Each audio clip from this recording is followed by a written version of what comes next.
बैल का दूध। हमेशा की तरह एक दिन मौका पाकर दरबारी बीरबल के खिलाफ बादशाह अकबर के कान भरने लगे। वे कहने लगे, जहां पनाह, बीरबल स्वयं को कुछ ज्यादा ही अक्लमंद समझता है। यदि वह इतना ही अक्लमंद है, तो उसे कहिए कि वह बैल का दूध लेकर आए। दरबारियों की बातों में आकर अकबर ने बीरबल की अक्लमंदी की परीक्षा लेने की सोची।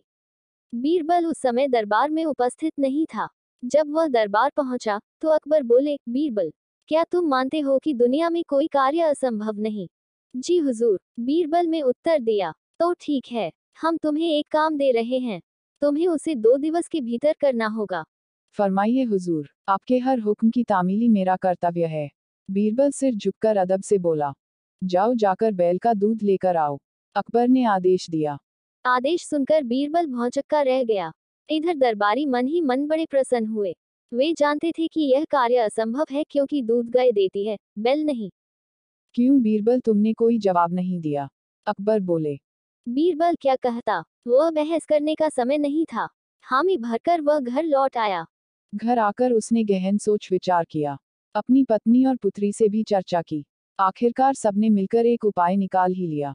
उस रात बीरबल की पुत्री अकबर के महल के पीछे स्थित कुएं पर गई और पीट पीट कर कपड़े धोने लगी। अकबर के महल की खिड़की उस कुएं की ओर खुलती थी। जोर जोर से कपड़े पीटने की आवाज सुनकर उनकी नींद खुल गई। खिड़की से झांकने पर उन्हें एक लड़की कुएं पर कपड़े धोती हुई दिखाई पड़ी। अकबर ने वहीं से चिल्लाकर उस लड़की से पूछा, बच्ची, इतनी रात गए कपड़े क्यों धो रही हो? बीरबल की पुत्री बोली, हुजूर, मेरी माता घर पर नहीं है। वे कुछ महीनों से अपने मायके में हैं। उनकी अनुपस्थिति में आज मेरे पिता ने एक बच्चे को जन्म दिया। दिन भर मुझे उनकी सेवा शुश्रूषा करनी पड़ी। कपड़े धोने का समय ही नहीं पाया, इसलिए रात में कपड़े धो रही हूँ। कैसी विचित्र बात कर रही हूँ बच्ची। आदमी बच्चे पैदा करते हैं क्या? अकबर कुछ नाराजगी में बोले। करते हैं हुजूर, जब बैल दूध दे सकता है, तो आदमी भी बच्चे पैदा कर सकते हैं। बीरबल की पुत्री ने उत्तर दिया।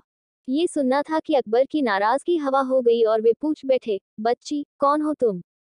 हुजूर, ये मेरी पुत्री है। पेड़ के पीछे छुपे बीरबल ने अकबर के सामने आकर उत्तर दिया। ओह, तो ये तुम्हारा स्वांग था? अकबर मुस्कुराते हुए बोले, गुस्ताखी माफ हुजूर, और कोई रास्ता भी नहीं था अपनी बात समझाने का। बीरबल अकबर की नींद में खलल डालने के लिए क्षमा मांगते हुए बोला। इधर अकबर भी बीरबल की अक्लमंदी का लोहा मान गए। अगले दिन रात का पूरा वृतांत दरबारियों को सुनाते हुए उन्होंने बीरबल को उसकी अक्लमंदी के लिए सोने का हार इनाम में दिया। दरबारी हमेशा की तरह जल भून कर रह गए।